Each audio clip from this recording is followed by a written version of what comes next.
दोस्तों स्टडी 91 के online platform में आप सभी का बहुत बहुत स्वागत है। दोस्तों आज आप सभी के समक्ष समीक्षा अधिकारी के अगले लेक्चर को लेकर हाजिर हूं। आज हमारा 44वां लेक्चर है दोस्तों, 44 लेक्चर हो जा रहा है। पीछे के लेक्चर अगर आपने नहीं देखे तो जाके देख लीजिए, क्योंकि एक मात्र ऐसी सीरीज है जहां पर प्री मेंस दोनों के सवालों पर चर्चा हो रहा है और एक दिन में दोस्तों इस 15 विषय पर चर्चा हो रहा है। आप घर बैठ के भी दोस्तों 15 विषय पर अपनी पकड़ नहीं बना पाएंगे, लेकिन 15 विषय यहां पर चर्चा जब होगी तो आप ये जान पाएंगे कि किस टॉपिक में आपकी तैयारी अच्छी है और कहां पर आपकी तैयारी कमजोर है। जहां कमजोर होगा वहां आपको फिर से मेहनत करने की जरूरत होगी। ठीक है, तो आइए स्टार्ट करते हैं आज की क्लास को। ध्यान दीजिएगा, स्टडी 91 के प्लेटफॉर्म से कई सारे विषयों के लिए किताबें लॉन्च की गई हैं, कोर्सेज लॉन्च किए गए और सबसे बड़ी चीज कि अब आपके लिए टेस्ट सीरीज भी आ चुका है। टेस्ट सीरीज के लिए एक नया पोर्टल हमने तैयार किया जिसका नाम है study91pro.com। इस pro.com से आप टेस्ट सीरीज ज्वाइन कर सकते हैं और टेस्ट सीरीज का फायदा आपको ये मिलेगा कि परीक्षा से पहले परीक्षा देकर अपने आप को आप आजमा सकते हैं, टाइम मैनेजमेंट कर सकते हैं और अपनी कमियों में सुधार भी कर सकते हैं। ठीक है, तो चलिए स्टार्ट किया जाए आज की क्लास को और काफी अच्छे तरीके से आप कोशिश कीजिएगा जवाब देने की। देखते हैं कितना जवाब सही होता है आपका। तो पहला सवाल दोस्तों प्राचीन इतिहास से संबंधित है और यह सवाल प्री परीक्षा 2014 में पूछा गया सवाल है। ठीक है, लिख रहा हर्ष ने निम्नलिखित में से किन रचनाओं का लेखन किया था। राजा हर्षवर्धन का नाम सुना था ना। ठीक है, तो इन्होंने किन रचनाओं का लेखन किया था दोस्तों? तो इनकी रचना का नाम क्या है दोस्तों? प्रियदर्शिका इन्हीं की रचना है। ठीक है, नागानंद भी दोस्तों इन्हीं की रचना है और रत्नावली दोस्तों इन्हीं की रचना है। अच्छा, लोग समझते हैं कि हर्ष के नाम में हर्षचरित लिखा हुआ है इसलिए हर्षचरित जो है इन्होंने लिखा होगा, नहीं। हर्षचरित की रचना किसने किया था दोस्तों? बाणभट्ट ने किया था। किसने किया था दोस्तों? यह बाणभट्ट की रचना है, ये आप ध्यान रखेंगे। तो कौन कौन सी रचना होगी? 1, 2 और 4 हो गया, यानी 1, 2, 4 कहां पर ऑप्शन दोस्तों? 1, 2, 4 यानी ऑप्शन नंबर बी जो है इस सवाल का सही जवाब है। ठीक है, बाकी तीसरा वाला मत कीजिएगा। ठीक है, यहां ये कह रहा हर्षवर्धन के दरबारी कवि का नाम क्या था? तो इन्हीं के दरबारी कवि थे दोस्तों बाणभट्ट। कौन थे दोस्तों? ये बाणभट्ट, ये हर्ष के क्या थे दोस्तों? दरबारी कवि थे। और बाणभट्ट की रचनाएं कौन कौन सी है? तो सबसे पहली रचना दोस्तों आप याद रखेंगे हर्षचरित। ठीक है, यहां से कई बार सवाल पूछा जाता है कि हर्षचरित की रचना किसने किया? तो जवाब क्या होगा? बाणभट्ट ने। या फिर एक और प्रसिद्ध रचना दोस्तों कादंबरी, नाम तो सुना होगा दोस्तों, कादंबरी भी इन्हीं की रचना है। और तीसरा लिखेगा दोस्तों चंडी शतक। कौन सी? चंडी शतक, ये भी परीक्षा में आता है। हालांकि आप दो ही चीजें पढ़ते होंगे, तीसरा चंडी शतक नहीं पढ़ते होंगे, लेकिन स्टडी 91 पर आए तो कुछ तो नया मिलना चाहिए ना। तो चंडी शतक के रचनाकार कौन दोस्तों? बाणभट्ट जी हैं। ठीक है, और सवाल देखिए, अगली बार आयोग आपसे और क्या क्या पूछ सकता है कि बुद्ध चरित्र और सौंदरानंद दोस्तों किसकी रचना है, ये बताइए। ठीक है, तो बुद्ध चरित्र और सौंदरानंद ये जो रचना है दोस्तों अश्वघोष की रचना है। किसकी रचना है? अश्वघोष की रचना। पॉपुलर है इसलिए आपको बता रहा हूं। इसी तरह से मुद्रा राक्षस और देवी चंद्रगुप्तम ये किसकी रचना? तो बच्चा बच्चा जानता दोस्तों, ये दोनों प्रसिद्ध रचनाएं किसकी है? विशाख दत्त जी की है। किसकी दोस्तों? विशाख दत्त जी की रचना का नाम क्या है? मुद्रा राक्षस और देवी चंद्रगुप्तम। ये मोस्ट इंपॉर्टेंट रचनाएं हैं, इनको आप जरूर याद रखिएगा। अच्छा, ये गुप्तम से लोग याद कर सकते हैं, ये याद कर लेते हैं अभिज्ञान शाकुंतलम, तो वो कालिदास की रचना, भाई उनको आप मत चेंज करिएगा। ठीक है, तो देवी चंद्रगुप्तम याद रखेगा, ये विशाख दत्त की रचना है। बाकी जो आप सोच रहे थे मालविकाग्निमित्रम वगैरह, ये सब कालिदास की रचनाएं हैं, तो इसको भी याद रखेंगे। हमारा पहला सवाल है। ठीक है, चलिए दूसरे सवाल पर आते हैं और दूसरा सवाल मध्यकालीन भारत के इतिहास से संबंधित है। प्री परीक्षा 2014 में यह सवाल पूछा गया था। ठीक है, क्या सवाल दे रहा है पढ़िए। कह रहा इनमें से किसे शाहजहां ने शाह बुलंद इकबाल की पदवी दिया था? किसने दिया था दोस्तों? शाहजहां ने। दोस्तों अगर मैं आपको सीक्वेंस याद कराऊं तो सबसे पहले पहला मुगल शासक कौन था? बाबर। बाबर का पुत्र कौन था दोस्तों? बाबर का पुत्र था हुमायूं। हुमायूं का पुत्र कौन था दोस्तों? तो इसका पुत्र था अकबर। अकबर का पुत्र कौन था? तो याद रखेगा जहांगीर। ठीक है, जहांगीर का पुत्र कौन था? तो याद रखेगा शाहजहां। और शाहजहां का पुत्र कौन था? तो याद रखेगा, जिसमें दारा सिको का भी नाम आता है, दारा सिको बड़ा पुत्र था। ठीक है, और मुख्य रूप से औरंगजेब, ये दो ही रहते हैं, बाकी भाइयों की हत्या कर दी गई थी। ठीक है, तो याद रखेगा ये हो जाता है। ठीक है, तो यहां याद रखेंगे। अब यहां जो शाह बुलंद इकबाल लिखा है ना, शाह बुलंद इकबाल क्या पदवी दारा सिको को मिला था, जो कि शाहजहां का बड़ा पुत्र था। ठीक है, और हत्या किसने किया था दोस्तों? तो एक युद्ध में औरंगजेब के द्वारा मारा गया, ये भी याद रखेंगे। जिंदा पीर के नाम से किसे जाना जाता है? तो जिंदा पीर कहा जाता है दोस्तों औरंगजेब को। किसे कहा जाता है? जिंदा पीर कहा जाता है औरंगजेब को। औरंगजेब की पत्नी का नाम था रबिया दुर्रानी, उसकी याद में इसने क्या किया है? द्वितीय ताजमहल की स्थापना किया? औरंगाबाद महाराष्ट्र में। वो वाला सवाल भी आप याद रखेंगे, ठीक है। करा अकबर ने, कुछ नाम देख लीजिए कि अकबर ने किसे कवि राज की उपाधि दिया था। बहुत अच्छा सवाल दोस्तों, कवि राज की उपाधि अकबर ने किसने दिया था, किसे दिया था? तो याद रखेगा बीरबल को दिया था, ठीक है। और बीरबल का नाम क्या था दोस्तों? तो बीरबल को महेश दास के नाम से जाना जाता है। किसके नाम से? महेश दास के नाम से। इसी तरह अगला सवाल दे रहा है कि अकबर ने कंठाभरणवाड़ी विलास की उपाधि किसे दिया था? तो यह उपाधि अकबर ने तानसेन को दिया था। किसे दिया था दोस्तों? तानसेन जी को दिया था, याद रखेंगे। अकबर ने सीरी कलम की उपाधि किसने दिया था, किसे दिया था? तो याद रखेगा अब्दुस समद को दिया था। किसे दिया था दोस्तों? अब्दुस समद को कौन सी उपाधि अकबर ने दिया था? सीरी कलम की उपाधि दिया था। तो इस तरह से एक एक बातें आप याद रखेंगे। ये सब परीक्षा में आने लायक सवाल, जैसे आज शाह बुलंद इकबाल पूछा है ना, कल आपसे ये सारे सवाल पूछा जा सकता है। हम यही डिस्कस तो कर रहे हैं।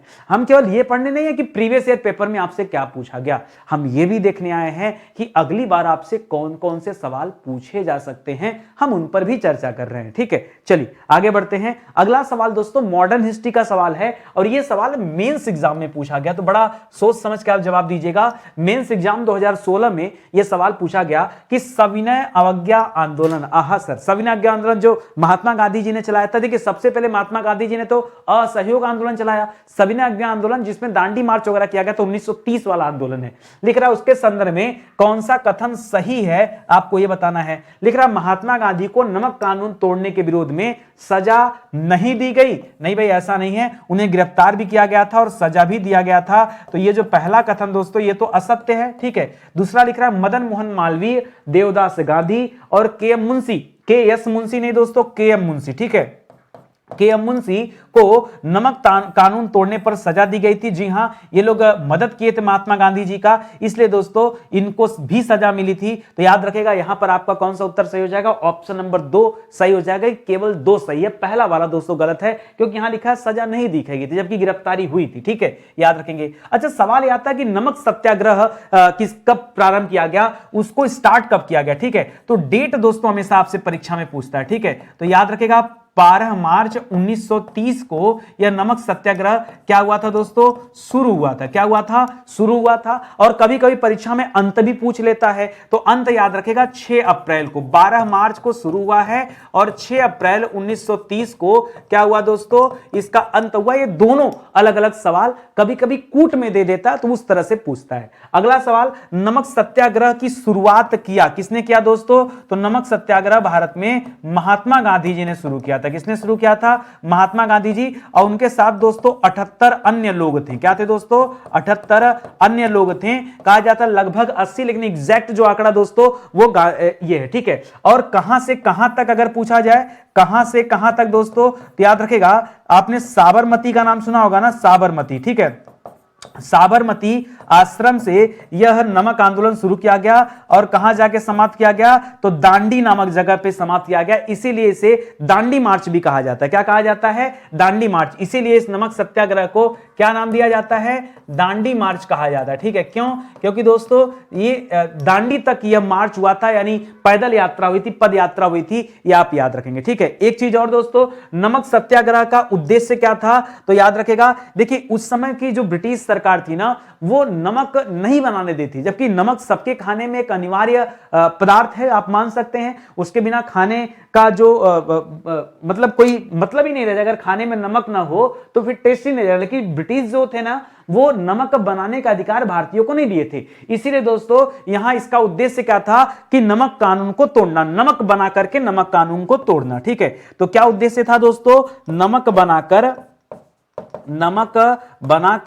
कानून तोड़ना, ये दोस्तों यहां ये रखा गया, ये इसका उद्देश्य था। एक सवाल और दोस्तों, एक इसी तरह का नमक आंदोलन बिहार में शुरू हुआ। जी हां, बिहार में लोग नहीं जानते, लेकिन नया सवाल मैं कहता हूं ना कि जब आप स्टडी 91 पर आइए ना, तो डेली आपको कुछ नया सवाल जानना है, कुछ नया पढ़ना है प्रतिदिन की क्लास में।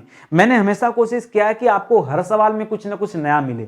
जो बच्चे आज की क्लास देख रहे हैं, मैं निवेदन करना चाहूंगा एक बार आप पीछे की क्लास भी जाके देखिए। इसी तरह से सीरियस होकर के गंभीर तरीके से हम लोग एक एक मुद्दे पर बातचीत करते हैं, एक एक प्रश्न पर चर्चा करते हैं और बड़े अच्छे से हम लोग तैयारी करते हैं। ठीक है, तो ध्यान दीजिएगा दोस्तों, नया सवाल क्या है? बिहार में नमक सत्याग्रह, बिहार में नमक सत्याग्रह। ये जो नमक आंदोलन या नमक सत्याग्रह था, ये 1930 में स्टार्ट हुआ, यहां समाप्त हुआ 6 अप्रैल को, और यहां दोस्तों स्टार्ट हो गया कब? 16 अप्रैल को। ठीक है, 16 अप्रैल 1930 को, 16 अप्रैल 1930 को बिहार में नमक सत्याग्रह की शुरुआत किया गया था।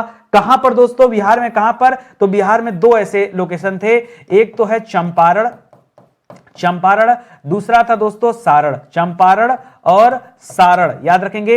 ये 2 स्थान थे जहां पर ये नमक आंदोलन शुरू किया गया, ये भी आप याद रखेंगे। ठीक है, तो अभी तो यहां से सवाल नहीं पूछा, लेकिन हो सकता है कि परीक्षा में पूछ दे, क्योंकि आयोग को तो नया नया सवाल चाहिए और यहां हम डिस्कस करने यही खड़े हैं कि कैसे नया सवाल बनाया जाए। ठीक है, चलिए आगे बढ़ते हैं। अगला सवाल दोस्तों भारत के भूगोल से संबंधित सवाल है, इसके बाद विश्व का भूगोल भी मिलेगा। ठीक है, तो मेंस परीक्षा 2016 में भारत के भूगोल से संबंधित सवाल था। ये सूची 1 को सूची 2 से मिलाना था। झिलमिली, कर्णपुरा, रामपुर, हिमगिरी और सुहागपुर है क्या दोस्तों? तो ये सभी कोयला उत्पादक क्षेत्र हैं। क्या है दोस्तों? यह क्या है? यह कोयला उत्पादक क्षेत्रों के नाम हैं, और आपको बताना कि कौन सा क्षेत्र कहां पे स्थित है। ठीक है, तो अगर मैं बताऊं दोस्तों, जो सबसे आसान है, कई सारे बच्चे जानते होंगे कर्णपुरा के बारे में। ठीक है, कर्णपुरा और सुहागपुरा ये थोड़ा ज्यादा इजी है। चलिए पहले मुझे आप बता दीजिए कि झिलमिला कहां है, यह कर्णपुरा ही कहां पर है? आपके सामने 4 स्टेट का नाम दिया दोस्तों, उड़ीसा, और ये चारों के चारों स्टेट दोस्तों कोयले उत्पादन के लिए जाने जाते हैं, आप ध्यान रखें। ठीक है, तो अगर हम यहां बात करें दोस्तों कर्णपुरा के बारे में, तो शायद ज्यादातर बच्चों को इसके बारे में पता होगा कि कर्णपुरा कहां पर है दोस्तों? ये झारखंड में स्थित है। और सुहागपुरा कहां है दोस्तों? ये मध्य प्रदेश में स्थित है। जानकारी है कि नहीं है? ठीक है, अगर जानते होंगे तो ठीक है, नहीं तो कोई बात नहीं। बाकी झिलीमिला की बात करेंगे तो ये छत्तीसगढ़ में स्थित है, और रामपुर जो दोस्तों ये आपके उड़ीसा में हो जाएगा। ठीक है, तो एक उत्तर जो बनेगा आपका क्या बनना चाहिए? 3 बनना चाहिए, 4 बनना चाहिए, और 1 बनना चाहिए, और 2 बनना चाहिए। ठीक है, तो 3 4 1 2 दोस्तों ये आपका सही जवाब होगा, 3 4 1 2। ठीक है, बड़ा क्लोज आंसर यहां पर देखिए 3 4 2 1 था। ठीक है, तो पूरी बातें पता होंगी तभी आप जान पाएंगे। मैंने सोचा कि अगली बार तो आयोग इस तरह देगा नहीं, अगली बार जो अन्य कोयला क्षेत्र है सवाल वहां से बनेगा। तो एक साथ आप याद कर लीजिए कि जैसे चिरमिरा पूछ दे, चिरमिरा, या ठीक है चिरमिरा पूछ दे, कोरबा पूछ दे। कोरबा आते ही बच्चों को जवाब मिलेगा कि सर कोरबा तो कहां है? छत्तीसगढ़ में स्थित है। ठीक है, छत्तीसगढ़ में। अच्छा, ये झागरा खांड एक जगह दोस्तों, झागरा खांड को वैसे हसदेव कोयला क्षेत्र के नाम से जाना जाता है, लेकिन ये झागरा खांड अगर परीक्षा में आ जाए ना तो ज्यादातर बच्चे झारखंड कर देंगे, सोचेंगे लगता है वहीं का है, लेकिन गलत है। और झारिया धनबाद दोस्तों, बच्चा बच्चा जानता है कि झारिया धनबाद ये कहां पर स्थित है दोस्तों? ये झारखंड में स्थित कोयला क्षेत्र है। ठीक है, तो बोकारो हो गया, ललमटिया हो गया, ये सभी कोयला क्षेत्र है। इसी तरह से तालचेर हो गया, झारसुगुड़ा हो गया, हिमपात कोयला क्षेत्र हो गया, रामपुर हिमपात बोलते हैं, ये कहां पर दोस्तों? ये हिमपात कोयला क्षेत्र ये आपके उड़ीसा में स्थित है। ठीक है, कहां स्थित है? उड़ीसा में स्थित है, इसको भी याद रखिएगा। ठीक है, ये बहुत इंपॉर्टेंट दोस्तों। और जो ये खास करके जो तालचेर या तलचर है दोस्तों, तालचेर को तलचर भी कहा जाता है, ये पूछता है कि जो तलचर कोयला क्षेत्र है ये समझ लीजिए उत्तर भारत के सबसे बड़े कोयला क्षेत्रों में से एक में आता है, और खास करके पूछता है कि किस नदी के किनारे स्थित है। तो क्या बताएंगे दोस्तों? यह ब्राह्मणी नदी के किनारे स्थित कोयला क्षेत्र है, नाम है तलचर या तालचेर नाम है। क्या नाम है? तलचर या तालचेर नाम है, इसे भी आप याद रखेंगे। ठीक है, तो बाकी के जो दिए गए ना उसे भी कोशिश कीजिएगा याद करने के लिए। ठीक है, अगला सवाल है दोस्तों वर्ल्ड ज्योग्राफी का। यह सवाल प्री परीक्षा 2016 में आया कि निम्नलिखित सागरों का पश्चिम से पूर्व का सही क्रम बताइए। कहां दोस्तों? पश्चिम, सबसे इधर क्या होगा दोस्तों? पश्चिम होगा, और पश्चिम से आपको पूर्व की तरफ जाना है। ठीक है, पूर्व की, यानी अगर भारत की तरफ से आप देखेंगे तो भारत तो पूरब में ऑलरेडी है, वहां से पश्चिम की तरफ जाएंगे तो कौन सा सागर मिलेगा? लिख रहा काला सागर। देखिए अरब सागर तो भारत साइड है, यानी अरब सागर लास्ट में होना चाहिए, अरब सागर तो लास्ट में होना चाहिए। तो एक कैस्पियन सागर लास्ट में दिया, इसलिए ये उत्तर तो हट जाएगा, ठीक है। और अरब सागर के बाद कौन सा आएगा बताइए, काला सागर आएगा, कैस्पियन सागर आएगा, ठीक है। तो अगर आप सीक्वेंस देखेंगे तो अरब सागर के बाद, ठीक है, जबकि अरब सागर क्या पूरब में है, अगर इसके बाद हिंद महासागर देता तो हिंद महासागर पहले नहीं देगा, बाद में देगा, क्योंकि हिंद महासागर की स्थिति अरब सागर की अपेक्षा ज्यादा पूर्व में है। तो पहले हिंद महासागर, फिर हो जाएगा अरब सागर, और अरब सागर के बाद किसका नंबर आएगा दोस्तों, अरब सागर के बाद नंबर आएगा कैस्पियन सागर का। किसका, जो सबसे बड़ी झील के रूप में भी जाना जाता है, ठीक है। सागर इसके नाम में भले ही लगा, कैस्पियन सागर, और तब मिलेगा काला सागर, ठीक है। तो कैस्पियन वाला सही है, काला वाला दोस्तों गलत हो जाएगा, ठीक है। और ऊपर से काला के बगल में भूमध्य सागर, लेकिन कैस्पियन तो होगा नहीं, तो दो ऑप्शन गलत हो गया। तो सबसे पहले मैं इधर से लिख दे रहा हूं, आप देखो यहां है पूर्व दिशा, ठीक है। पूर्व की तरफ जाओगे तो पहले मिलेगा आपको हिंद महासागर, क्या मिलेगा, हिंद महासागर, ठीक है। हिंद महासागर से आगे बढ़ोगे तो क्या मिलेगा, मिलेगा आपको अरब सागर, क्या मिलेगा, अरब सागर। अरब सागर से आगे मिलोगे तो क्या मिलेगा, मिलेगा आपको कैस्पियन सागर, क्या मिलेगा, कैस्पियन सागर। कैस्पियन सागर से और आगे बढ़ोगे तो क्या मिलेगा, मिलेगा काला सागर, क्या मिलेगा, काला सागर। काला सागर से भी और आगे बढ़ोगे तो क्या मिलेगा, मिलेगा भूमध्य सागर, क्या मिलेगा, भूमध्य सागर। और आगे बढ़ जाओगे तो क्या मिलेगा, तब मिलेगा अटलांटिक महासागर, ठीक है। अटलांटिक महासागर मिल जाएगा, ठीक है, महासागर, ठीक है। फिर आपका देश पड़ जाएगा, महाद्वीप आ जाएगा, दक्षिणी अमेरिका महाद्वीप। और पार करेंगे तो क्या मिल जाएगा, फिर मिलेगा प्रशांत महासागर, क्या मिलेगा, प्रशांत महासागर, ठीक है। और क्योंकि पृथ्वी गोल है तो प्रशांत के बाद फिर क्या मिल जाएगा, फिर आ जाएगा हिंद महासागर, ठीक है। तो मैंने एकदम शुरू से लेके आखिरी तक एक क्रम बना के दे दिया, ये आप ध्यान देंगे। तो यहां पे कैस्पियन के बाद भूमध्य नहीं आएगा, कैस्पियन के बाद क्या आना चाहिए, काला सागर होना चाहिए। तो ये ऑप्शन भी गलत हो गया, तो केवल एक ही ऑप्शन सही है, वह दोस्तों ऑप्शन नंबर 3। अब तो कॉन्सेप्ट आपका क्लियर है कि अभी भी कोई कंफ्यूजन है मन में, नहीं है ना। ये पूरा सीक्वेंस आप याद रखेंगे तो अच्छे से तैयारी हो जाएगी। आइए देखते हैं, लिख रहा काला सागर किस महासागर में स्थित है। अगर पूछा जाए अलग से कि काला सागर किस महासागर का हिस्सा है दोस्तों, तो काला सागर जो है दोस्तों ये अटलांटिक का हिस्सा माना जाता है। किसका हिस्सा माना जाता है, अटलांटिक महासागर का ये हिस्सा माना जाता है दोस्तों। इसे आप याद रखेंगे। बात समझ में आ रही है, एकदम अच्छे से आप चीजों को पढ़ते चलिए, ठीक है। इसी तरह से विश्व की सबसे बड़ी खारे पानी की झील, ठीक है, खारे पानी की झील पूछे तो क्या बताएंगे दोस्तों, याद रखेगा कैस्पियन सागर, ठीक है, कैस्पियन सागर, ठीक है। खारे पानी की झील क्या दोस्तों, कैस्पियन सागर, ठीक है। एक है दोस्तों सबसे ज्यादा खारा पानी कहां का दोस्तों, तो कहा जाता तुर्की की वान झील, तुर्की की वान झील याद रखेगा, सबसे ज्यादा दोस्तों खारा पानी यहां पर याद रखेगा। इसी तरह से एक चीज और आप पढ़ते हैं दोस्तों, आप पढ़ते हैं कौन सा सागर, अरे जहां मतलब अगर किसी को कोई डूबना भी चाहे तो नहीं डूब सकता, क्योंकि वहां पर दोस्तों इतना ज्यादा नमक है, ठीक है। कौन सा बड़ा बढ़िया सागर है यार, देखो नहीं याद आ रहा है, ठीक है, बड़ा अच्छा सा है, आप याद करके कमेंट करना है मुझे। अफ्रीका को यूरोप से अलग कौन करता है दोस्तों, तो अफ्रीका को यूरोप से कौन अलग करता है, भूमध्य सागर या कोई और, भूमध्य सागर, ठीक है। कौन अलग करता है, भूमध्य सागर, ठीक है, भूमध्य सागर, ठीक है। स्ट्राम्बोली यहीं पर है ना, स्ट्राम्बोली भूमध्य सागर में स्थित है, ठीक है। इसी तरह से लाल सागर और भूमध्य सागर को जोड़ने का काम कौन करता है दोस्तों, तो आपने एक स्पेशल नहर का नाम सुना होगा जिसका नाम है स्वेज नहर। क्या था दोस्तों, स्वेज नहर, ठीक है। यह लाल सागर और भूमध्य सागर को जोड़ने का काम करता है, ठीक है। ये वाला तथ्य भी आप याद रखेंगे। आगे बात समझ में, आगे बढ़ा जाए, चलिए आगे बढ़ते हैं। अगला सवाल देखिए, अगला सवाल दोस्तों जनसंख्या नगरीकरण का सवाल है, और यह सवाल मेंस परीक्षा 2014 में आया हुआ है। लिख रहा 2001 की जनगणना के अनुसार भारत के किस राज्य में बाल मृत्यु दर क्या दोस्तों न्यूनतम है। तो सबसे कम जो बाल मृत्यु दर वो कहां का है दोस्तों, तो याद रखेगा, लिख रहा गोवा में, केरल में, महाराष्ट्र में और तमिलनाडु में। मैं आपको ये ना बड़ा क्लोज आंसर है। मैं आपको कुछ और चीजें बताता हूं। देखिए पहली बात को 2001 के बारे में पूछ रहा है ना कि 2011 पूछ रहा है, तो बड़े ध्यान से आप जवाब दीजिएगा। तो 2001 की जनगणना में अगर आप देखेंगे तो सबसे न्यूनतम बाल मृत्यु दर दोस्तों कहां का था, तो सबसे कम जो था दोस्तों नागालैंड का था। कहां का था दोस्तों, नागालैंड का। कितना दोस्तों, तो 7 प्रति हजार, यानी 1000 बच्चों में सिर्फ 7 बच्चों की मृत्यु होती थी, याद रखेंगे। नागालैंड के बाद दोस्तों नंबर 2 पर किसका नाम आता है, नंबर 2 पर गोवा का नाम आता है। गोवा में आंकड़ा दोस्तों कितना था, 9 प्रति हजार, 9 बच्चे देहांत होते हैं दोस्तों अगर आप 1000 की बात करेंगे।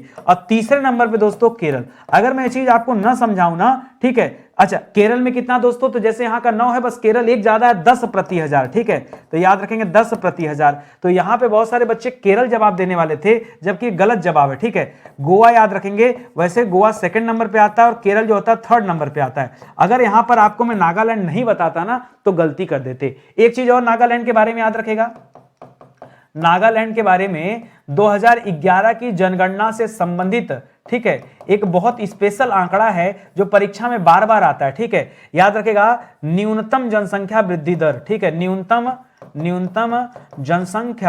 जनसंख्या वृद्धि कहां की रही दोस्तों, तो याद रखेगा, यहां याद रखेगा निगेटिव में रही, ठीक है, निगेटिव यानी माइनस में था। जनसंख्या वृद्धि दर क्या था दोस्तों, याद रखेगा निगेटिव था, ठीक है, बढ़ने की बजाय जनसंख्या क्या हो गई थी, घट गई थी नागालैंड की। तो इसलिए दोस्तों एक स्पेशल सवाल यहां से भी बनता, हम लोगों ने कई बार डिस्कस किया, ठीक है। आगे बढ़िए और एकदम लेटेस्ट आंकड़ा दे देता हूं कि अगर 2020 का आंकड़ा देखेंगे तब यह अनुपात क्या कहता दोस्तों, तब याद रखेंगे नागालैंड को भी पछाड़ करके मिजोरम दोस्तों नंबर 1 पर आ गया। मिजोरम नंबर 1 पे मिजोरम है, नंबर 2 पर दोस्तों अब नागालैंड का नाम आता है। मतलब न्यूनतम बाल मृत्यु दर कहां की है दोस्तों, मिजोरम की है, उसके बाद नागालैंड की है, उसके बाद तीसरे नंबर पे गोवा और सिक्किम, ये एक साथ आके खड़े हो गए, ठीक है। गोवा और सिक्किम की जो रैंकिंग दोस्तों एक साथ है, तो कम से कम ये 3 आंकड़े आपके पास होने चाहिए। अच्छा जो चौथे आंकड़े में सर केरल था, उसका क्या हुआ, तो केरल आ गया चौथे नंबर पे, और केरल के साथ ही आ गया दोस्तों मणिपुर राज्य। कौन सा आ गया है, मणिपुर राज्य, ठीक है। ये न्यूनतम की बात कर रहा है। और अगर यही पूछ देता दोस्तों सर्वाधिक बाल मृत्यु दर, सर्वाधिक बाल मृत्यु दर दोस्तों, सर्वाधिक बाल मृत्यु दर, तो याद रखेगा ये इसमें दोस्तों बिहार का नाम आता है। किसका नाम आता है, बिहार का, एकदम लेटेस्ट आंकड़ा है, इसको याद रखेगा। कुछ समय पहले तक उड़ीसा का नाम आता था, ठीक है, लेकिन अब बिहार हो गया है। आगे बढ़िए, अगला सवाल भारतीय संविधान से संबंधित सवाल है और ये भी मेंस परीक्षा में पूछा गया सवाल है, मेंस 2014 वाले पेपर में पूछा गया। भारत के संविधान में मौलिक कर्तव्य कितने हैं दोस्तों, तो क्या बताएंगे, अगर मूल रूप से पूछता, मूल संविधान में, मूल संविधान में दोस्तों, वैसे मूल क्यों कहें, ठीक है, मूल कहना सही नहीं, क्योंकि जब संविधान बना था ना तो उस समय दोस्तों मौलिक कर्तव्य था ही नहीं, तो पूरा इतिहास मुझे बताना पड़ेगा। याद रखेंगे दोस्तों, अगर वर्तमान की बात करेंगे तो वर्तमान में मूल कर्तव्यों की संख्या कितनी है, 11 है, ठीक है। अब मैं कुछ अलग से बातें बताऊंगा, जितनी बात बताऊंगा बस उसी को आप याद रखेंगे, ठीक है। मौलिक कर्तव्य की बात करेंगे तो मौलिक कर्तव्य के लिए भाग क्या जोड़ा गया है, तो याद रखेंगे भाग 4 क के अंतर्गत दोस्तों मौलिक कर्तव्य की बात आती है। दूसरा बात याद रखेंगे अनुच्छेद 51 क के अंतर्गत मौलिक कर्तव्य की बात आती है, ठीक है। और कुल मौलिक कर्तव्य दोस्तों कितने हैं, मौलिक कर्तव्य पहले कितने थे दोस्तों, तो पहले इनकी संख्या थी 10, ठीक है। और वर्तमान में संख्या कितनी हो गई है, तो वर्तमान में संख्या हो गई है 11, ठीक है। ये चीजें सवाल देखिए यहां क्या क्या बन रहा है, लिख रहा मौलिक कर्तव्यों को संविधान में किस समिति की अनुशंसा से शामिल किया गया। भाई किस समिति ने अनुशंसा किया था, तो याद रखेगा स्वर्ण सिंह समिति ने। किसने दोस्तों, स्वर्ण सिंह समिति की अनुशंसा पर क्या किया गया था, इस मौलिक कर्तव्य को भारतीय संविधान में जोड़ा गया। कहां जोड़ा गया, भाग 4 क के तहत जोड़ा गया, 51 क में, ठीक है। लिख रहा मौलिक कर्तव्यों को संविधान में शामिल किया गया। भाई कब जोड़ा गया, किस संविधान संशोधन के तहत, तो जो पहला संविधान संशोधन हुआ था वो था 42वें संविधान संशोधन के तहत इसे जोड़ा गया। 42वें संविधान संशोधन के तहत 1976 में क्या किया गया दोस्तों, इसे जोड़ा गया। कब, जब ये 10 जुड़ा है दोस्तों, मैं उस टाइम की बात कर रहा हूं, ठीक है। 1976 में याद रखेंगे 42वां संविधान संशोधन, ठीक है, 42वां संविधान संशोधन के तहत ये जोड़ा गया था। ये आप याद रखेंगे ये वाला, जब इसकी संख्या 10 थी और बाद में जब 11 हो गया तब दोस्तों पुनः एक संविधान संशोधन किया गया। कौन सा संविधान संशोधन, 86वां संविधान संशोधन, ठीक है। 86वें संविधान संशोधन के तहत इसे जोड़ा गया, ठीक है, संविधान संशोधन के तहत। अच्छा 86वां संविधान संशोधन कब हुआ था, तो याद रखेंगे वर्ष 2002 में। सर ये जो 10 से 11 हुआ, ये 11 वाले में कौन सा पॉइंट जोड़ा गया, तो 11वें नंबर का जो पॉइंट था वो ये था कि 6 से 14 वर्ष के बच्चों को, 6 से 14 वर्ष के बच्चों को निःशुल्क शिक्षा दिया जाना चाहिए, निःशुल्क निःशुल्क शिक्षा दिया जाना चाहिए, यह प्रावधान दोस्तों किया गया था। यही जुड़ा तो 10 के बाद संख्या कितनी हो गई, 11 हो गया। इसे आप याद रखेंगे, ठीक है। एक और है सवाल कि मौलिक कर्तव्य का विचार किस देश से लिया गया है, तो याद रखेगा सोवियत संघ रूस से। कहां से दोस्तों, सोवियत संघ रूस से यह विचार लिया गया। और सोवियत संघ रूस से ही दोस्तों पंचवर्षीय योजना जो चलता था योजना आयोग के द्वारा बनाकर, वो पंचवर्षीय योजना आयोग वाला कॉन्सेप्ट भी कहां से लिया गया है, वह भी दोस्तों सोवियत संघ रूस से ही लिया गया है। ये तथ्य भी याद रखेंगे। तो मुझे लगता है इतना आपके लिए एकदम पर्याप्त है, कहीं कोई डाउट तो नहीं होगा, ठीक है। चलिए आगे बढ़ते हैं दोस्तों। इसी के ठीक पहले आप पढ़ते हैं जैसे भाग 4 है ना, अगर आप खाली भाग 4 की बात करते हैं तो भाग 4 के बारे में क्या बताया गया दोस्तों, राज्य के नीति निदेशक तत्वों के बारे में बताया गया, नीति निदेशक तत्व के बारे में बताया गया है। और ये किस देश के संविधान से लिया गया दोस्तों, तो याद रखिएगा यह आयरलैंड के संविधान से लिया गया। उसी तरह उसके पहले चले जाएंगे तो आपको मिलेगा भाग 3। क्या मिलेगा, भाग 3 में मूल अधिकार बताया गया। मौलिक अधिकार नहीं, मूल अधिकार बोलते हैं, ठीक है। मूल अधिकार के बारे में व्याख्या किया गया है। मूल अधिकार दोस्तों किस देश से लिया गया है, तो याद रखेगा अमेरिका के संविधान से लिया गया है, ठीक है। एक चीज और याद रखेगा, इसके बारे में अनुच्छेद 12 से लेकर के अनुच्छेद 35 तक चर्चा होती है। उसी तरह जब भाग 4 की बात करते हैं तो यहां कौन सा अनुच्छेद आ जाता है दोस्तों, अनुच्छेद 36 से लेकर के अनुच्छेद 51 तक चर्चा होता है। इसके बाद भाग 5 आ जाता है जिसमें संघ के बारे में बातचीत होती है। तो अब मजा आया पढ़ के।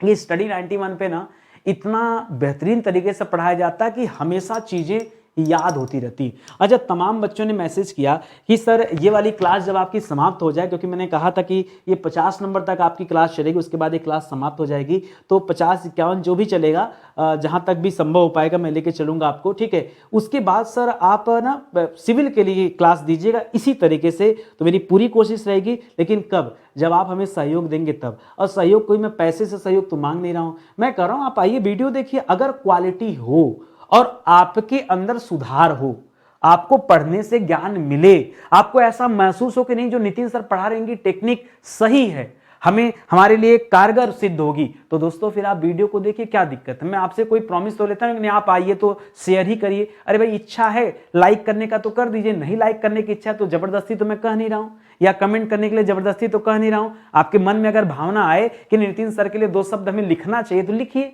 नहीं लिखना चाहिए तो कोई बात ही नहीं। हम तो अपना फर्ज निभा ही रहे हैं। आप अपना फर्ज अगर कुछ निभा सकते हैं नितिन सर के लिए, स्टडी 91 के लिए, तो अपने से निभाइए। हर चीज कहीं नहीं जाती है, ठीक है। हम अपेक्षा जरूर रखते हैं लेकिन कहीं नहीं जाती, ठीक है। चलिए आगे बढ़ते हैं। अगला सवाल दोस्तों भौतिक और रसायन विज्ञान से संबंधित सवाल है और यह मेंस परीक्षा 2014 में पूछा गया सवाल है। लिख रहा है एक भारहीन गुब्बारे में 200 ग्राम जल भरा गया, ठीक है। एक गुब्बारा था दोस्तों जिसका कोई भार नहीं था, ठीक है। यह गुब्बारा क्या था दोस्तों, भारहीन गुब्बारा था, ठीक है, भारहीन गुब्बारा था। इस गुब्बारे के अंदर दोस्तों क्या भर दिया गया, इस गुब्बारे के अंदर जल भर दिया गया। तो जल भर देते ना बढ़िया से, ठीक है। इस गुब्बारे के अंदर क्या भर दिया गया दोस्तों, इस गुब्बारे के अंदर जल भर दिया गया, ठीक है। आइए जल भर देते हैं। तो ये गुब्बारे के अंदर दोस्तों ये जल भर दिया गया और ये जल का जो वेट है दोस्तों कितने ग्राम है दोस्तों, 200 ग्राम 200 ग्राम ये जल भर दिया गया। कितना ग्राम दोस्तों, तो 200 ग्राम क्या भर दिया गया दोस्तों, जल भर दिया गया, ठीक है। लिख रहा है इस जल में इसका, इस नहीं दोस्तों यहां होना चाहिए इसका यानी इस गुब्बारे का जल में भार होगा। कितना भार होगा दोस्तों, तो लिख रहा है जल में भार 0 होगा, जल में भार 100 ग्राम होगा, 200 ग्राम होगा, 400 ग्राम होगा। एक कॉमन सी बात बताओ, सच में गुब्बारे का वेट था क्या, नहीं। सच में गुब्बारे का वेट था क्या, नहीं। तो अब बच्चा क्यों पूछा, लोगों को समझ में आएगा भाई 200 ग्राम जल है तो 200 ग्राम जल का वेट है ये, तो भाई गुब्बारे का भार तो 200 ग्राम होगा, यही दिमाग में आ रहा है ना। तो बच्चा सोचेगा ये कर लें, लेकिन मैं कह रहा हूं दोस्तों ये ऑप्शन बिल्कुल गलत है। देखिए अगर आप इस गुब्बारे में पहले जल भरा और जल भरने के बाद किसी जल में डुबो दिया गुब्बारे को, तो गुब्बारा अपने वजन के बराबर ही जल को क्या कर देगा, विस्थापित कर देगा, वहां से हटा देगा। तो जब हटा देगा तो भार तो 0 हो जाएगा, क्योंकि गुब्बारे का कोई वेट था ही नहीं, गुब्बारे का कोई वेट था ही नहीं, इसीलिए उत्तर क्या होना चाहिए, 0 होना चाहिए।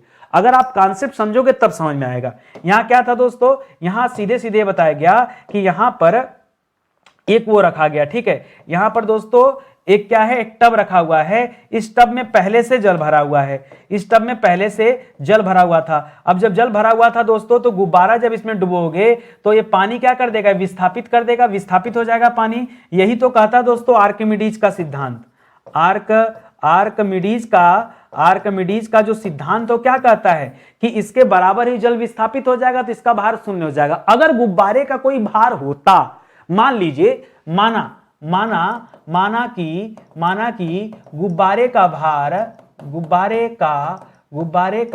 भार कितना था, मान लीजिए गुब्बारे का भार अगर 100 ग्राम रहता, तो अगर 100 ग्राम रहता तो यहां जल विस्थापित करने के बाद भी भार कितना होता, 100 ग्राम ही रहता। ये आप याद रखते हैं। तो मुख्य है कि गुब्बारे का भार था या नहीं था। मेरी बात से संतुष्ट हुए कि नहीं हुए? ठीक है, देखो लिख रहा हवा में गुब्बारे का वजन, तो हवा में गुब्बारे का वजन उतना ही रहता है जितना पानी डालने से पहले था। हवा में गुब्बारे का वजन उतना ही रहता है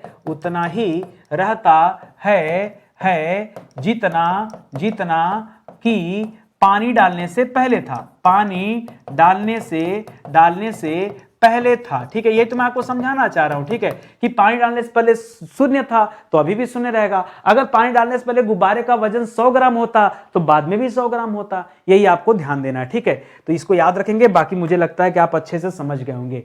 अगला सवाल देखिए। अगला सवाल दोस्तों जीव विज्ञान से संबंधित सवाल है और देखिए क्या पूछा जा रहा है। पूछ रहा है कि कौन सूक्ष्म तत्व नहीं है। और यह सवाल दोस्तों प्री परीक्षा 2017 में पूछा गया।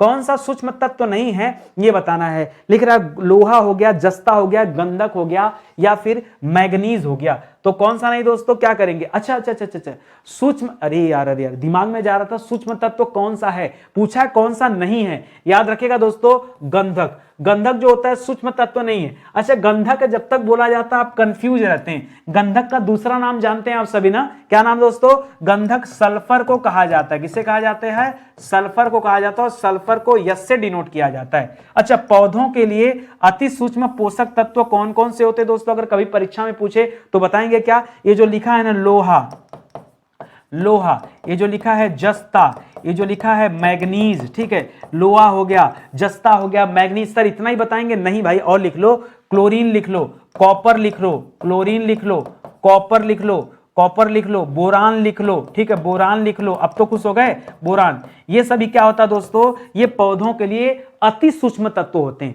मतलब बहुत कम मात्रा में इनकी जरूरत पड़ती है। ठीक है, स्थूल पोषक तत्व के उदाहरण कौन है? स्थूल मतलब जो बने रहते हैं, इसमें खास करके गैस वगैरह आते हैं, जैसे जो नाइट्रोजन आप पढ़ते हैं। ठीक है, नाइट्रोजन को स्थूल पोषक तत्व कहा जाता है। या फिर आप ऑक्सीजन पढ़ते हैं, या फिर आप फास्फोरस पढ़ते हैं, फास्फोरस भी। ठीक है, फास्फोरस। ठीक है, फास्फोरस, सबसे ज्यादा फास्फोरस पता कहां मिलता है?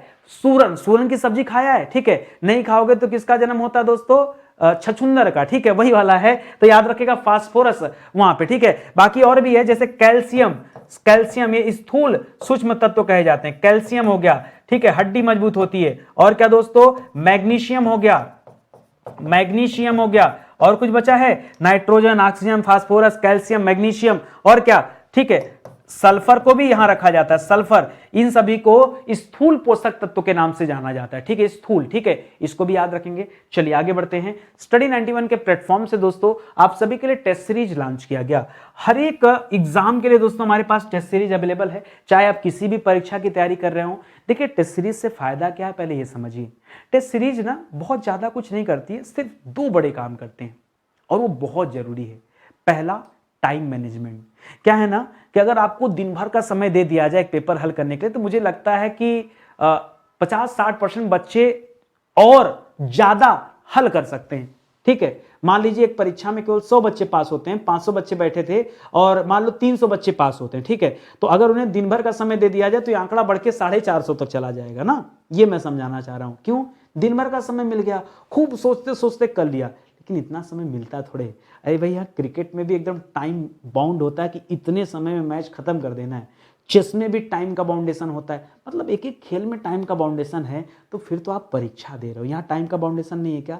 आपको सीमित समय में सारे सवालों के जवाब देने हैं, अन्यथा आपको आता भी रहे तो कोई मतलब नहीं उस चीज का। कोई मतलब है क्या? जब तक आप सीमित समय में नहीं बताओगे कोई मतलब नहीं। तो ये सीमित समय में हम जवाब दे पा रहे हैं कि नहीं दे पा रहे, इसका टेस्ट आप कैसे लेंगे? अपने आप का टेस्ट लेना पड़ेगा ना। यही टेस्ट सीरीज है, एक चीज। दूसरी चीज, कि हम किस पॉइंट पे कमजोर हैं और किस पॉइंट पे तैयारी अच्छी है, ये भी जानना जरूरी है। पता चला जो आपको विषय अच्छा लग रहा है, जहां तैयारी खूब है, उसी विषय को बार बार पढ़ने में लगे हो, काहे लिए, क्या फायदा। अरे जब वो विषय तैयार है तो उसको छोड़ो, जो नहीं तैयार है हम उसके बारे में चर्चा करें।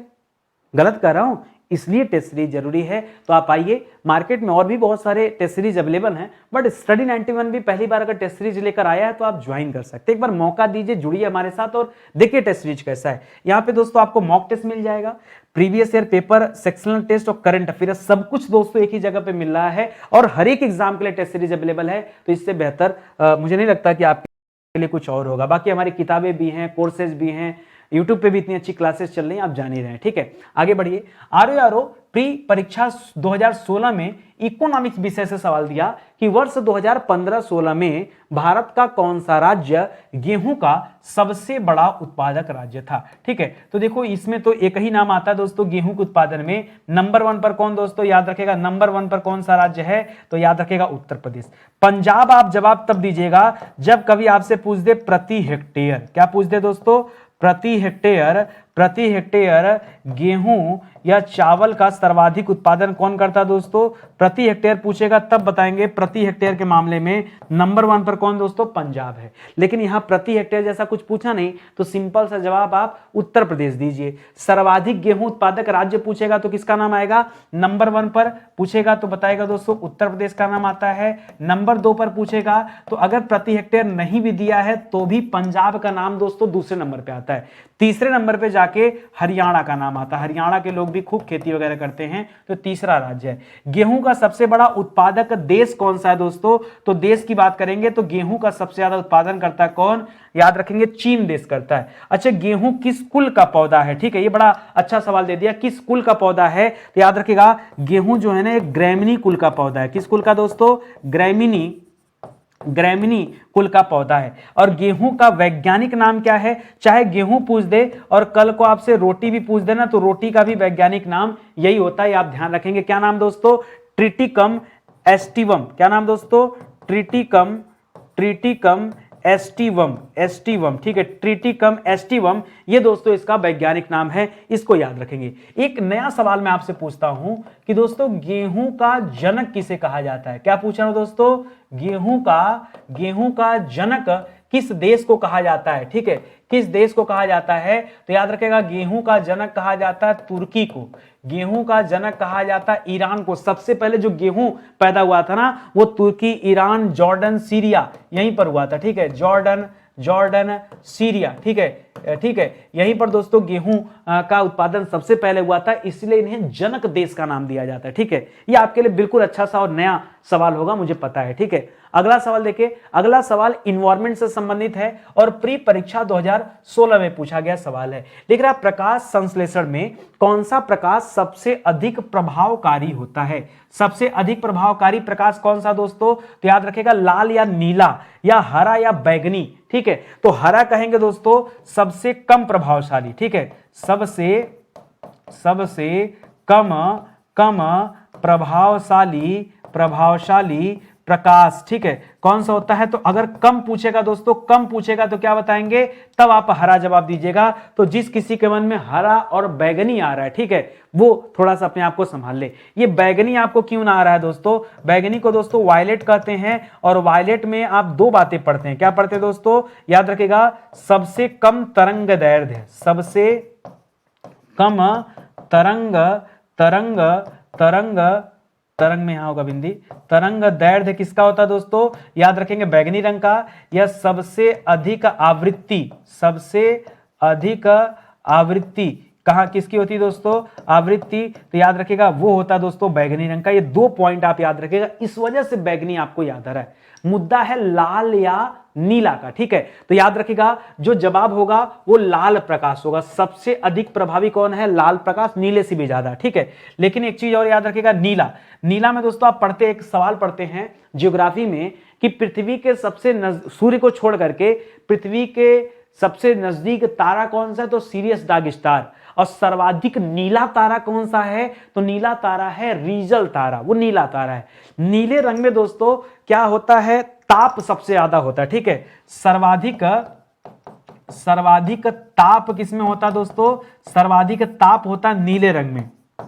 इसीलिए एक तारा है दोस्तों रीजल तारा, ठीक है, याद रखेंगे रीजल तारा, ठीक है। ये जो सूर्य है ना, ये नीला तारा नहीं है, ये लाल तारा है। रीजल तारा किस प्रकार का तारा दोस्तों? तो रीजल क्या है? नीला तारा का उदाहरण, ठीक है। सूर्य क्या है दोस्तों? सूर्य जो है, पूछता है परीक्षा में सूर्य किसका उदाहरण, तो क्या बताएंगे? सूर्य पीला तारा है। क्या दोस्तों? सूर्य पीला तारा होता है। अच्छा, मैं टेम्परेचर की बात करूं, अगर टेम्परेचर की बात करूं तो टेम्परेचर में सबसे पहले नीला रंग आता है, नीला के बाद दोस्तों पीला रंग आता है, पीला रंग आता है। मैं आपको एग्जांपल देता हूं।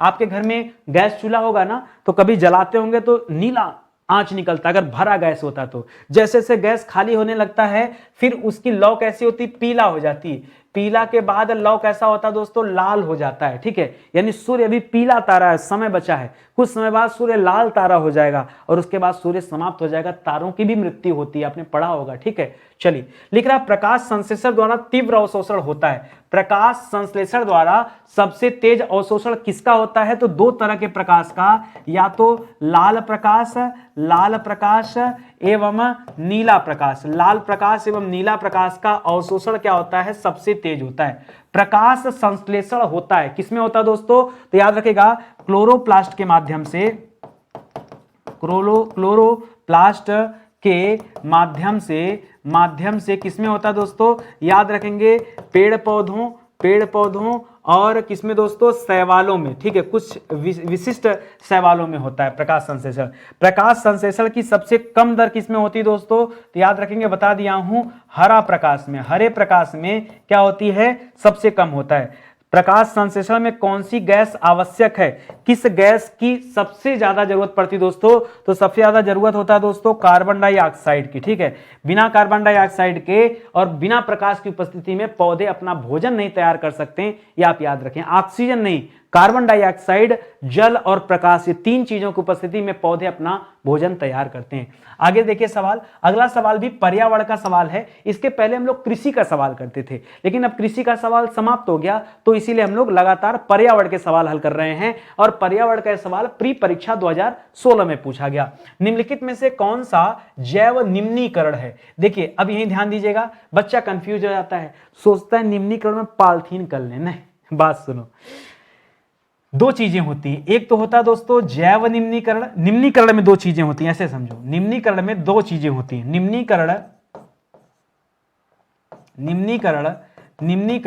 निम्नीकरण मतलब होता है रिसाइकल, ठीक है। और रिसाइकल में आप दो चीजें पढ़ते हैं, एक तो जैव होता है, एक अजैव होता है, ठीक है।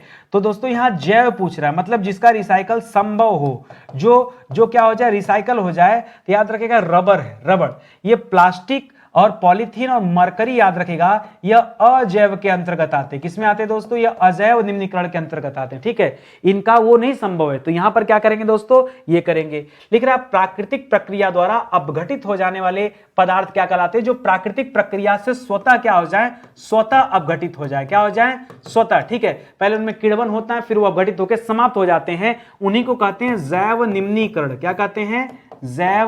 जैव निम्नीकरण पदार्थ कहते हैं। क्या कहते हैं? जैव निम्नीकरण पदार्थ कहते हैं। लिख रहा है जैव निम्नीकरण पदार्थ के उदाहरण दीजिए, दो चार एग्जांपल दीजिए तो समझ में आया ना। जैसे कागज को अगर जमीन में गाड़ दिया जाए तो कागज क्या हो जाएगा दोस्तों? स्वतः निम्नीकृत हो जाएगा। जैसे सूती वस्त्र, आप सूती वस्त्र जमीन में गाड़ दो, इसका भी दोस्तों क्या हो जाएगा? रिसाइकल, मतलब वो अपने आप क्या हो जाएगा? गल जाएगा। चाहे सूती वस्त्र हो चाहे ऊनी वस्त्र हो, ये दोनों क्या हो जाएगा? टेलीकाट छोड़ के, ठीक है, ये हो जाएगा। या रबर वगैरह हो गया, रबर, या फिर अस्थि हो गया, मानव अस्थियां जो होती हैं, ठीक है, ये सभी क्या होते हैं दोस्तों? ये जमीन में अपने आप निम्नीकृत हो जाते हैं, अपघटित हो जाते हैं। उसी तरह से अजैव निम्नीकरण पदार्थ कौन कौन से हैं? तो जैसे आपके यहीं पर ऑप्शन दिया दोस्तों, प्लास्टिक दिया है ना, प्लास्टिक, चाहे प्लास्टिक कहिए चाहे पॉलीथीन कहिए, बात तो एक ही, कुछ अलग अलग तो है नहीं। प्लास्टिक हो गया, पॉलीथीन हो गया, या पारा हो गया। पारा को ही दोस्तों हम क्या कहते हैं? मरकरी कह लेते हैं। तो पारा कहिए चाहे मरकरी कहिए, चाहे आप टीन की बात कीजिए, चाहे आप कांच की बात कीजिए, चाहे आप डीडीटी की बात कर दे, ठीक है, डीडीटी का नाम सुने? डीटीपी नहीं पूछ रहा हूं, डीडीटी बोल रहा हूं, ठीक है। डीडीटी मतलब डाइक्लोरो डाइफिनॉल ट्राइक्लोरोमेथेनॉल। ठीक है, ये इसका दोस्तों फुल फॉर्म होता है, थोड़ा सा डिफिकल्ट है तो आप ध्यान देंगे। ठीक है, तो यहां पर ये ऐसे होते हैं जो अजैव निम्नीकृत होते हैं। ये स्पेशली दोस्तों आप डीडीटी याद रखेगा, मोस्ट इंपॉर्टेंट परीक्षा में आता है, यह अजैव निम्नीकृत पदार्थ है। ठीक है, चलिए आगे बढ़ते हैं, यूपी स्पेशल का सवाल देखते हैं। यह मेंस परीक्षा 2017 में पूछा गया सवाल है कि उत्तर प्रदेश में उत्तर मध्य क्षेत्र सांस्कृतिक केंद्र कहां स्थापित है दोस्तों? तो इलाहाबाद में स्थापित है। कहां स्थापित है दोस्तों? यह इलाहाबाद में स्थापित है। ठीक है, जिसे एनसीजेडसीसी के नाम से जानते हैं। क्या कहते हैं? एनसीजेडसीसी, एनसीजेडसीसी के नाम से जानते हैं। यह इलाहाबाद में स्थित है। इलाहाबाद में एक जगह पड़ता है दोस्तों, राजापुर, राजापुर। ठीक है, यह राजापुर के पास स्थित है एनसीजेडसीसी। ठीक है, इलाहाबाद में स्थित है, प्रयागराज में। लिख रहा भातखंडे संगीत संस्थान कहां स्थित है दोस्तों? तो भातखंडे संगीत संस्थान यह लखनऊ में स्थित है। कहां है दोस्तों? लखनऊ में। एक सवाल ये पूछता है कि भातखंडे की स्थापना कब हुआ? तो भातखंडे एकमात्र उत्तर प्रदेश का एकमात्र संगीत संस्थान है। क्या दोस्तों? एकमात्र संगीत संस्थान है जो सबसे पुराना भी है, याद रखेंगे। और इसकी स्थापना 1927 या 28, बताइए 27 में होगा 28 में हुआ? ना 27 ना 28, मुझे लग रहा है 26। चेक कर लीजिए भाई, मैं साल लगाने वाला हूं इस पर। ठीक है, 27, 28, 26, 26, 27, 28 क्या था? 26 के 28 नहीं याद आ रहा है, एक बार आप क्लियर कर लीजिएगा। ठीक है, उत्तर प्रदेश को कितने सांस्कृतिक क्षेत्रों में दोस्तों बांटा गया है? उत्तर प्रदेश को स्पेशली पूछ रहा है कितने सांस्कृतिक क्षेत्रों में बांटा गया है? तो उत्तर प्रदेश को कुल 5 सांस्कृतिक क्षेत्रों में बांटा गया है। भारतेंदु नाट्य अकादमी दोस्तों कहां स्थित है? जैसे ये पूछा उसी तरह से भारतेंदु नाट्य अकादमी पूछ रहा दोस्तों, तो नाट्य अकादमी भी लखनऊ में स्थित है, लेकिन ये बहुत बाद में बना था। नाट्य अकादमी की स्थापना हुआ 1975 ईस्वी में। ठीक है, इसी तरह का भारत कला भवन संग्रहालय, एक म्यूजियम है दोस्तों, ये कहां पर है? ये है वाराणसी में स्थित है। कहां पर दोस्तों? भारत कला भवन, ये एक म्यूजियम है जो कि स्थित है कहां पर? वाराणसी में स्थित है दोस्तों, इसको याद रखेगा। और कब बना था? तो 1920 में असहयोग आंदोलन वाले साल पर। ठीक है, इसको याद रखेगा। इसी तरह से पूछता ललित कला अकादमी की स्थापना उत्तर प्रदेश में कब हुआ? ठीक है, उत्तर प्रदेश में ललित कला अकादमी की स्थापना कब हुई दोस्तों? तो याद रखेंगे 1962 ईस्वी में उत्तर प्रदेश में ललित कला अकादमी की स्थापना हुई है। यह भी आप याद रखेंगे, बढ़िया सवाल हो जाएगा। ठीक है, और इसी तरह से अच्छे मैं बताना चाहूंगा, केंद्र के लिए अलग ललित कला अकादमी है। ठीक है, ललित कला अकादमी एक दिल्ली में स्थित है। ठीक है, ललित कला अकादमी कहां स्थित है दोस्तों? जो सेंट्रल वाला है वो दिल्ली में स्थित है। और इसका उद्घाटन किसने किया था? अबुल कलाम आजाद ने किया था। किसने? अबुल कलाम आजाद, अब्दुल कलाम नहीं, अबुल कलाम आजाद जी थे। ठीक है, आजादी के समय दोस्तों ये थे। ठीक है, अबुल कलाम आजाद जी ने एक ललित कला अकादमी का स्थापना किया, वो दिल्ली में है, वो वाला अलग हो जाएगा। वो ये वाला जो बना दोस्तों ये 1954 में बना है। कब बना दोस्तों? ये 1954 में बना। ये जो उत्तर प्रदेश वाला है वो 62 में बना। ठीक है, तो दोनों अलग अलग चीजें हैं, याद रखेंगे। अगला सवाल भी आपकी यूपी स्पेशल का ही सवाल है, ध्यान दीजिएगा। पहले हम साइंस टेक के सवाल करते थे, अब साइंस टेक और एग्रीकल्चर, ये दो ऐसे विषय हैं जिसके सवाल समाप्त हो गए हैं। तो समीक्षा अधिकारी में एक सिंगल ऐसा प्रश्न नहीं है प्री और मेंस मिलाकर जिस पर हम लोगों ने डिस्कशन न किया हो। ये चैप्टर समाप्त हो चुका है, विषय समाप्त हो गया, इसीलिए मैं यहां पर यूपी स्पेशल के 2 सवाल करा रहा हूं। ठीक है, तो मेंस परीक्षा 2016 में यूपी स्पेशल का एक सवाल है जो कि कठिन भी है कि निम्नलिखित में से कौन सा उत्तर प्रदेश के उद्यमियों को उद्योगों में एवं उद्योग लगाने में सहायता करता है। ठीक है, ये जितने भी एंटरप्रेन्योर हैं उनको उद्योग लगाने में कौन मदद करता है? क्या राज्य वित्त निगम? ये तो फाइनेंस का काम देखता है। ठीक है, औद्योगिक विकास प्राधिकरण नहीं, आधारभूत संरचना नहीं, ये उद्योग बंधु एक योजना आया था दोस्तों, इसके तहत उद्यमियों को जो है उद्योग लगाने के लिए बहुत तरह की फैसिलिटी दी जाती है, सहायता किया जाता है। तो उद्योग बंधु यहां पर सही हो जाएगा। अगर आपसे पूछा जाए कि उत्तर प्रदेश में ऐसे अलग अलग राज्यों के लिए उद्योग बंधु है, इसलिए पूछ रहा है कि उत्तर प्रदेश में उद्योग बंधु की स्थापना कब किया गया? तो याद रखेगा 1981 ईस्वी में यह उद्योग बंधु की स्थापना किया गया है। जबकि जो राज्य वित्त निगम है इसको यूपीएफसी बोलते हैं, उत्तर प्रदेश फाइनेंस कॉर्पोरेशन, इसकी स्थापना 1954 ईस्वी में ही हो चुकी थी। ठीक है, उत्तर प्रदेश राज्य औद्योगिक विकास प्राधिकरण जो दोस्तों, ये प्राधिकरण जिसको यूपीडीए बोलते हैं दोस्तों, ये प्राधिकरण भी 1976 में बन चुका था, ठीक है, 1976 ईस्वी में, सही है ना, 76 ही होगा ना प्राधिकरण, एक बार इसको भी आप चेक कर लीजिएगा, ये बन चुका था। और ये आधारभूत विकास संरचना विभाग जो दे रहा दोस्तों, ये वर्ष 2007 में बना। अच्छा, उत्तर प्रदेश के पहले मुख्यमंत्री कौन थे दोस्तों? उत्तर प्रदेश के पहले मुख्यमंत्री सीएम कौन हुए दोस्तों? तो आप नाम सुने होंगे, गोविंद बल्लभ पंत जी। कौन दोस्तों? गोविंद बल्लभ पंत जी दोस्तों, याद रखेगा, ये पहले सीएम थे, इसको भी याद रखेंगे। अगला सवाल दोस्तों हमारा आखिरी विषय है, वो विषय है दोस्तों विविध का, ठीक है, जो कहीं नहीं आता उसको हम लोग मिसलेनियस में पढ़ते हैं। तो मिसलेनियस में मेंस परीक्षा 2016 में एक सवाल पूछा गया कि निम्नलिखित में से व्यवसाय का सामाजिक उद्देश्य कौन सा है, ठीक है, बिजनेस का सामाजिक उद्देश्य क्या दोस्तों? नवाचार, इनोवेशन नहीं, इनोवेशन बिजनेस अपने डेवलपमेंट के लिए करता है, न कि समाज के लिए। रोजगार सृजन दोस्तों, ये सही है कि लोगों को उससे समाज में एम्प्लॉयमेंट मिलता है, जितनी ज्यादा व्यवसाय होगा, बिजनेस होगा, लोगों को उतने ज्यादा नौकरियां मिलेंगी। रोजगार सृजन ये सामाजिक उद्देश्य है। बाकी नवाचार यानी इनोवेशन ये बिजनेस स्वयं के लिए करता है। व्यावसायिक समन्वय, सभी के साथ बिजनेस में कोऑर्डिनेशन बनाना, ये भी अपने लिए करता है। जोखिम प्रबंधन, रिस्क मैनेजमेंट, ये भी बिजनेस अपने लिए करता है। तो इसे याद रखेंगे। व्यवसाय के सामाजिक उद्देश्य में क्या क्या आता है दोस्तों? तो जो सबसे बड़ी बात है दोस्तों, क्या आता है, याद रखेंगे, रोजगार सृजन। क्या आता है दोस्तों? रोजगार सृजन, कि बिजनेस से लोगों को रोजगार मिलता है। और अपनी तरफ से आप क्या बता सकते हैं? तो दोस्तों हर एक बिजनेस एक तरह की कॉर्पोरेट सोशल रिस्पॉन्सिबिलिटी निभाता है, जिसको CSR कहते हैं। CSR के तहत बिजनेस, बड़े बड़े जो बिजनेस होते हैं वो अस्पताल का निर्माण कराते हैं। कोई बिजनेस दोस्तों मंदिरों का निर्माण करा दिया, कोई अस्पताल बना दिया, कोई दोस्तों क्या बना दिया, विद्यालय बना दिया। इस तरह के भी दोस्तों लोग अपनी कारपोरेट सोशल रिस्पॉन्सिबिलिटी इसको कहते हैं। क्या कहते हैं? कारपोरेट सोशल रेस्पॉन्सिबिलिटी, ठीक है, रेस्पॉन्सिबिलिटी कहते हैं दोस्तों CSR के तहत। ये सारे काम भी बिजनेस में होते रहते हैं, इनको याद रखेंगे। किसी उत्पाद, प्रक्रिया या सेवा में अधिक या कम परिवर्तन लाना, ये जो परिवर्तन लाया जाता है दोस्तों, इसी को क्या कहा जाता है? इसी को नवाचार कहा जाता है। नवाचार को ही इंग्लिश में क्या कहते हैं दोस्तों? इनोवेशन कहते हैं। क्या कहते हैं दोस्तों? इनोवेशन का नाम दिया जाता है, याद रखेंगे, ठीक है। इसी तरह से दोस्तों याद रखेंगे, एक संस्था आपने सुना होगा, नीति आयोग। क्या सुना होगा? नीति आयोग, ठीक है। National institution of transforming India, इसकी स्थापना कब हुआ था दोस्तों? याद रखेगा 1 जनवरी 2015 को नीति आयोग की स्थापना हुई। पता नहीं कैसे दिमाग में आ गया, ठीक है। तो सेशन दोस्तों फिलहाल यहीं समाप्त होता है। उम्मीद करता हूं काफी अच्छा लगा होगा। स्टडी 91 के प्लेटफॉर्म से दोस्तों अब किताबें भी लॉन्च की गई, ठीक है। बहुत सारी किताबें आपको स्क्रीन पर दिख रहा होगा। हिंदी हो गया, आपके समीक्षा अधिकारी किताबें, पीटी परीक्षा के लिए किताबें, टीचिंग एग्जाम के लिए किताबें, पुलिस एग्जाम के लिए किताबें, यानी अलग अलग विषय के लिए भी और अलग अलग परीक्षाओं के लिए भी किताबें उपलब्ध हैं। आप चाहें तो ले सकते हैं। ये हमारा एक हेल्पलाइन नंबर दोस्तों 6350091191। इस हेल्पलाइन पर आप हमसे संपर्क कर सकते हैं अगर किसी तरह की दुविधा है, समस्या आपको तो, ठीक है। फिलहाल सेशन ही समाप्त होता है। एक बात और बताना चाहूंगा, अगर आप सभी PDF डाउनलोड करना चाहते हैं, ठीक है, PDF डाउनलोड करना चाहते हैं तो आप ना एक एप्लीकेशन डाउनलोड कर लो, स्टडी 91 प्रो सॉरी, ठीक है। इस प्रो पर दोस्तों आपको फ्री स्टडी मटेरियल मिल जाएगा। क्या मिल जाएगा दोस्तों?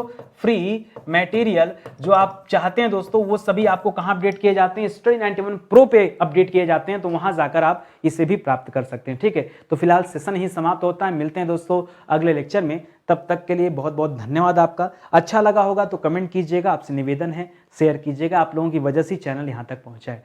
जिन बच्चों ने हमारे चैनल को सब्सक्राइब नहीं किया है कर लीजिए, क्योंकि तभी आपके पास नोटिफिकेशन जाएगा और आप जान पाओगे कब कौन सी क्लास दी जाती है, ठीक है। तो मिलते हैं अगले लेक्चर में। तब तक के लिए बहुत बहुत धन्यवाद आपका।